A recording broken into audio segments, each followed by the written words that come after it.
مشقت برداشت کرتے ہیں ہم انہیں ضرور اپنا راستہ دکھلاتے ہیں۔ یعنی جو آدمی یہ چاہتا ہے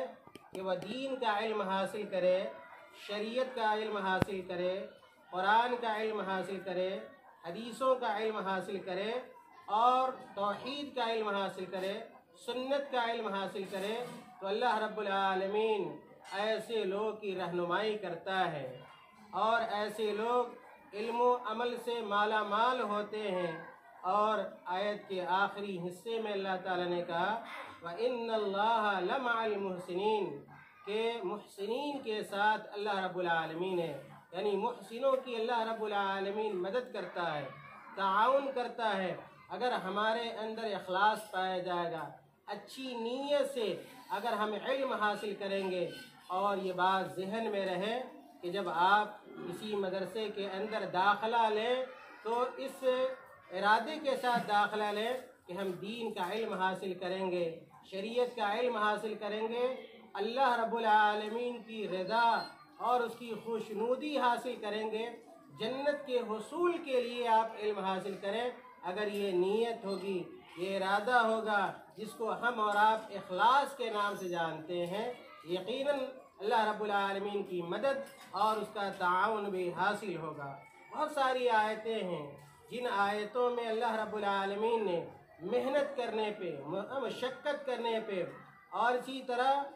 لگن پہ اللہ تعالیٰ نے ابھارا ہے۔ اللہ تعالیٰ نے قرآن کریم میں ایک جگہ ارشاد فرمایا وَسَارِعُوا إِلَىٰ مَغْفِرَةٍ مِّن رَّبِّكُمْ وَجَنَّةٍ أَرْضُهَا السَّمَاوَاتُ وَالْأَرْضُ عِدَّةٌ لِّلْمُتَّقِينَ۔ اس آیت میں بھی اللہ رب العالمین نے مسارعت پہ، پیش قدمی پہ ابھارا ہے، اور اس آیت سے بھی پتہ چلتا ہے اگر ہم علم حاصل کرنا چاہتے ہیں ہمیں محنت کرنی پڑے گی۔ اور میں ہمیشہ یہ بات کہتا ہوں طلباء سے، طالبات سے، کہ اگر آپ علم حاصل کرنا چاہ رہی ہیں تو آپ محنت کیجئے، کاہلی کے ساتھ، سستی کے ساتھ، تساہلی کے ساتھ علم کبھی حاصل نہیں ہو سکتا ہے۔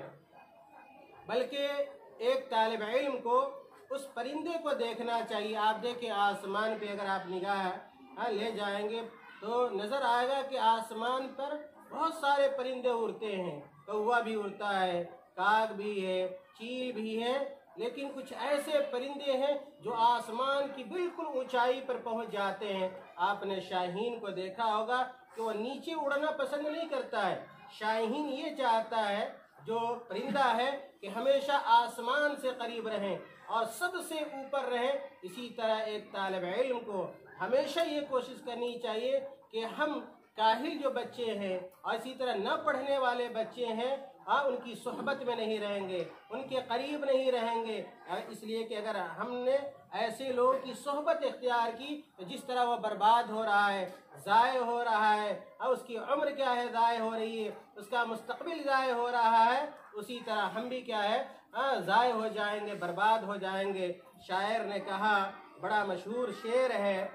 علامہ اقبال کا کہ نہیں تیرا نشیمن قصر سلطانی کے گنبد پر، تو شاہی ہے بسیرا کر پہاڑوں کی چٹانوں میں۔ اسی طرح آپ کی ہمت اور اسی طرح آپ کے اندر جرأت ہونی چاہیے، اور علم کی طرف کیا ہے آپ بڑھیں، لبکیں، پیش قدمی کریں۔ ایک چھوٹا سا واقعہ میں آپ کے سامنے رکھنا چاہتا ہوں۔ ایک بڑے ہی مشہور صحابی ہیں معاذ ابن جبل رضی اللہ تعالیٰ عنہ، اور بہت ساری حدیثوں کے راوی ہیں، اور اللہ کے رسول صلی اللہ علیہ وسلم کے نہایت ہی محبوب ساتھی ہیں۔ اللہ کے نبی صلی اللہ علیہ وسلم اپنے اس صحابی سے اتنی محبت کرتے تھے کہ بارہا انہوں نے اپنی سواری کے پیچھے بیٹھایا، اپنا ردیف بنایا۔ حدیث میں آپ نے پڑھا ہوگا کہ ردیف یعنی کہ جب سواری پہ آدمی سوار ہوتا ہے اور اپنے پیچھے کسی کو بیٹھا لیتا ہے، اسی کو عربی زبان میں ردیف کہتے ہیں۔ تو معاذ ابن جبل رضی اللہ تعالیٰ عنہ ان صحابہ میں سے ہیں جن کو اللہ کے نبی صلی اللہ علیہ وسلم کا ردیف بننے کا شرف حاصل ہے۔ معاذ ابن جبل رضی اللہ تعالیٰ عنہ یہ 18 سال کی عمر میں اسلام قبول کرتے ہیں بیعت عقبہ اولیٰ میں، اور یہ معاذ ابن جبل رضی اللہ تعالیٰ عنہ مورخین کے اقوال مختلف ہیں۔ بعض مورخین یہ کہتے ہیں کہ 28 سال کی عمر میں ان کی وفات ہو جاتی ہے، یعنی 18 سال کی عمر میں اسلام لاتے ہیں، 28 سال کی عمر میں انتقال ہو گئی، یا ایک کہ بعض مورخین یہ کہتے ہیں 33 سال، بعض لوگ کہتے ہیں 38 سال، کل ملا کے چند سالوں کی زندگی کیا ہے معاذ ابن جبل رضی اللہ تعالیٰ عنہ کو اسلام کے بعد ملتی ہے۔ لیکن آپ دیکھیں اور تعجب ہوگا کہ کتنی محنت سے علم حاصل کیا معاذ ابن جبل رضی اللہ تعالیٰ عنہ نے، کہ اللہ کے نبی صلی اللہ علیہ وسلم نے کہا معاذ ابن جبل رضی اللہ تعالیٰ عنہ سے متعلق کہ عالمہم بالحلال والحرام، معاذ بن جبل کہ وہ صحابہ جو حلال و حرام کی سب سے زیادہ معرفت رکھتے ہیں، ایسے صحابہ میں سب سے آگے اگر کوئی ہے تو وہ کون ہے؟ معاذ بن جبل ہے۔ یعنی فقہ کے حوالے سے اور شریعت کی تعلیم کے حوالے سے معاذ بن جبل رضی اللہ تعالیٰ عنہ سر فہرست تھے۔ آپ دیکھیں چند سال انہوں نے کیا تعلیم حاصل کی، اللہ کے نبی صلی اللہ علیہ وسلم کی شاگردی حاصل کی، اور کیسی محنت سے انہوں نے تعلیم حاصل کی کہ تمام صحابہ پہ فوقیت لے گئے اور آگے بڑھ گئے۔ اسی طرح معاذ بن جبل رضی اللہ تعالیٰ عنہ سے متعلق اللہ کے نبی صلی اللہ علیہ وسلم نے کہا کہ اے میرے صحابہ، تم لوگ 4 صحابہ سے قرآن کا علم حاصل کیا کرو، قرآن سیکھو۔ خذ القرآن عن 4، خذ القرآن عن 4 كان يفتي الناس في عهد رسول الله صلی اللہ علیہ وسلم و ابی بکر، اور ابو بکر رضی اللہ تعالیٰ عنہ بھی ان سے معاذ بن جبل سے بڑے متاثر تھے۔ اللہ کے نبی صلی اللہ علیہ وسلم کی جب وفات ہو گئی اور اللہ کے نبی صلی اللہ علیہ وسلم کی پوری زندگی میں اللہ کے نبی صلی اللہ علیہ وسلم کی موجودگی میں معاذ بن جبل رضی اللہ تعالیٰ عنہ فتویٰ دیتے رہے، اور جب ابو بکر رضی اللہ تعالیٰ عنہ خلیفہ بنے تو انہوں نے بھی مفتی کے طور پر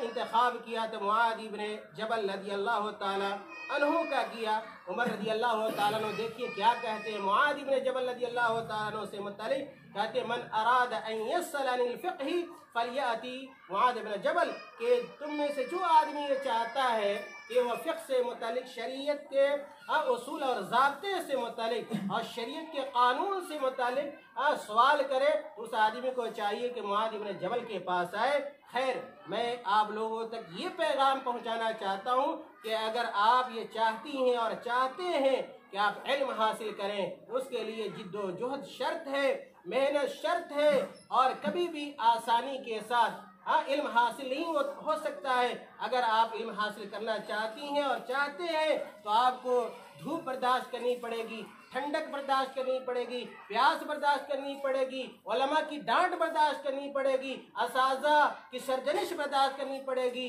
کبھی بھوکے بھی رہنا پڑے گا، تب جا کے علم حاصل ہوتا ہے۔ اہل علم نے لکھا ہے لا یطلب العلم براحت الجسم، کہ جسم کی آسانی کے ساتھ کبھی علم حاصل نہیں ہو سکتا۔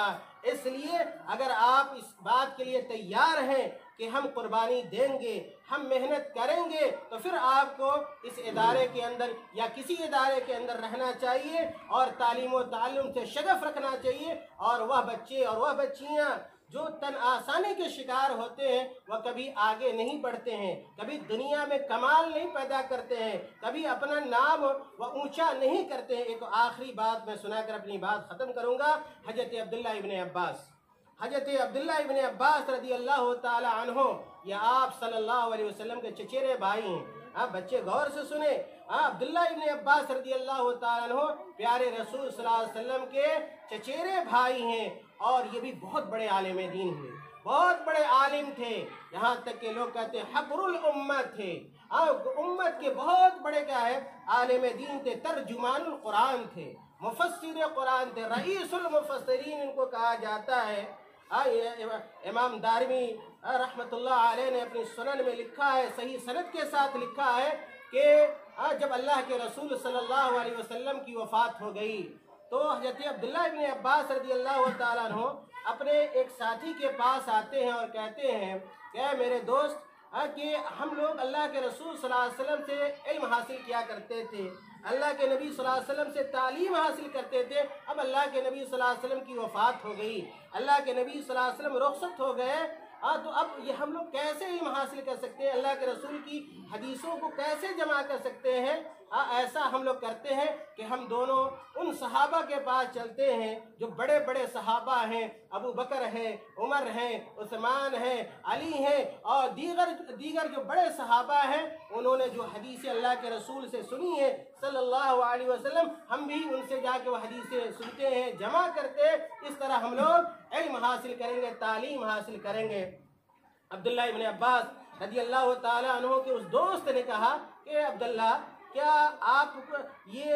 ممکن ہے کہ بڑے بڑے صحابہ کی موجودگی میں آپ کوئی اپنا مقام بنا لیں؟ آج ایسے ہوتے ہیں، بعض کیا ساتھی ہوتے ہیں جو دوسرے ساتھیوں کو گمراہ کرتے ہیں، بھٹکاتے ہیں۔ پڑھنے کی کیا ضرورت ہے؟ آج مدرسہ نہیں، آج چلو بازار چلتے ہیں، آج دوستیہ بازار، فلاں بازار، چنا بازار، اور اس طرح کیا اس کو گمراہ کرتے ہیں۔ تو ایسے دوستوں اور ایسے ساتھیوں کے چکر میں کبھی نہیں آنا چاہیے، اور ہمیشہ کہ اپنی پڑھائی پر، اپنی تعلیم پر کیا ہے توجہ دینی چاہیے۔ خیر، عبداللہ ابن عباس رضی اللہ تعالیٰ عنہ کے اور ساتھی نے ان کا ساتھ دینے سے انکار کر دیا، لیکن عبداللہ ابن عباس نے ہار نہیں مانی، اور عبداللہ ابن عباس رضی اللہ تعالیٰ عنہ نے پڑھنا شروع کیا، علم کو جمع کرنا شروع کیا، حدیثوں کو سننا شروع کیا، یہاں تک کہ عبداللہ ابن عباس رضی اللہ تعالیٰ عنہ اپنے اساتذہ کے گھر چلے جاتے تھے، اور گھر جا کر ان کے چوکھٹ پہ سو جاتے تھے، ان کے دروازے پہ سو جاتے تھے۔ ہوا اس طرح تیز چلتی تھی، اور ہوا چلنے کی وجہ سے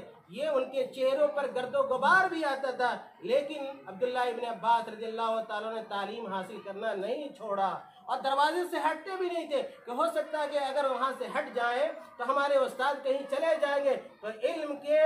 حرص کے خاطر، اور ایسا شوق تھا، میں ہمیشہ کہا کرتا ہوں بچوں کو کہ شوق سے پڑھو، آپ کو مارنے کی ضرورت نہ ہو، پیٹنے کی ضرورت نہ ہو، گھر سے بھگانے کی ضرورت نہ ہو، جیسے وقت ہو جائے، گھنٹی کا وقت ہو جائے، کلاس کا وقت ہو جائے، بلا کسی کے کہے ہوئے آپ کے اندر اتنا شوق ہونا چاہیے کہ فوراً کلاس روم پہنچ جائے اور اپنے گھروں کو کیا کریں، چھوڑ دے۔ یہ عبداللہ ابن عباس رضی اللہ تعالیٰ عنہ کے اندر ایسا ہی کیا شوق پایا جاتا تھا۔ خیر، خلاصہ یہ ہے کہ وہ علم حاصل کرتے رہے، یہاں تک کہ بہت بڑے عالم دین بن گئے، اور بہت بڑے محدث بن گئے، بہت بڑے مفسر بن گئے۔ اللہ کے نبی صلی اللہ علیہ وسلم نے ان کے لیے خصوصی دعا بھی کی، لیکن عبداللہ ابن عباس کے وہ ساتھی جنہوں نے ان کا ساتھ نہ دیا، اور انہوں نے علم حاصل کرنے سے وہ رہ گئے، چوک گئے۔ جب انہوں نے دیکھا کہ عبداللہ ابن عباس کا درجہ تو بڑا اونچا ہو گیا، بڑے امام بن گئے، بڑے کیا محدث بن گئے، اور شیخ التفسیر بن گئے، تو انہوں نے بڑی کیا، ان کے دوست نے اور ساتھی نے بڑی اہم بات کہی، اور کہا انہوں نے کہ کان ھذا الفتى اعقل منی، کان ھذا الفتى اعقل منی، کہ یہ جو نوجوان ہے یہ مجھ سے کہیں زیادہ عقل مند تھا، دانش مند تھا، اس نے علم حاصل کیا اور یہ رتبہ اور یہ مقام اپنا بنایا، اور ہم اس سے پیچھے رہ گئے، جس کی وجہ سے کیا ہے یہ رتبہ اور مقام کیا ہے ہمیں نہیں مل سکا۔ میرے بھائیوں، اور اسی طرح مدرسہ ربانیہ کی طالبات طلبہ، میں آپ سے یہ کہنا چاہتا ہوں، ان واقعات کے تناظر میں، اور جو آیتیں پڑھی، بہت ساری آیتیں ہیں، حدیثیں، واقعات ہیں، اشعار ہیں، ان تمام چیزوں کے بیان کرنے کا یہ موقع نہیں ہے۔ خلاصہ یہ ہے کہ اللہ نے آپ کو موقع دیا ہے، اللہ تعالیٰ نے آپ کو یہ سنہرا وقت عطا کیا ہے، اور بہترین ماحول ہے، اچھے اساتذہ آپ کے ہاں موجود ہیں، معلمات موجود ہیں، ان سے استفادہ کیجیے، ان سے فائدہ اٹھائیے، اور اپنے وقت کو ضائع نہ کیجیے، برباد نہ کیجیے۔ ہم دعا کرتے ہیں کہ اللہ رب العالمین آپ کو علم و عمل کا سپاہی بنا دے، اللہ رب العالمین دنیا و آخرت میں آپ کی عزت کو دوبالا اور سیبالا کر دے، جب تک اس دنیا میں زندہ رہے، اسلام پر قائم و دائم رہے، اور جب خاتمہ ہو ایمان پر ہو۔ وآخر دعوانا الحمدللہ رب العالمین۔